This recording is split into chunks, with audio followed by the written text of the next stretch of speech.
the correct variant. Doğru variantı seçin. She was very tired. O çox yorğun idi. So she had energy left to finish the work. Belə ki, onun işi bitirmək üçün enerjisi qalmışdı. Nə qədər enerjisinin qaldığını təyin etmək üçün həm qrammatik, həmçinin də tərcüməyə əsasən diqqət etməliyik.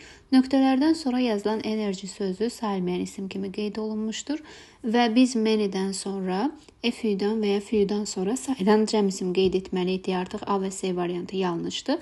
A lot of isə çoxlu mənasını verir, much çoxlu, little isə az və təbii ki, çox yorğun idisə, o zaman az enerjisi qalması məntiqi cəhətdən daha doğrudur. Little'dan sonra sayılmayan isim və tərcümə baxımından az tərcüməsi bizə lazım olduğu üçün düzgün götürülür. Much və a lot of isə zaten bir-birinə sinonimdir, yəni hər ikisi çoxlu mənasını verir. Və hər ikisindən sonra sayıla bilməyən isim yazıla bilər. Sadəcə tərcümə baxımından doğru deyil deyə D və Y variantını artıq düzgün götürə bilmirik. Doğru cavab B variantıdır.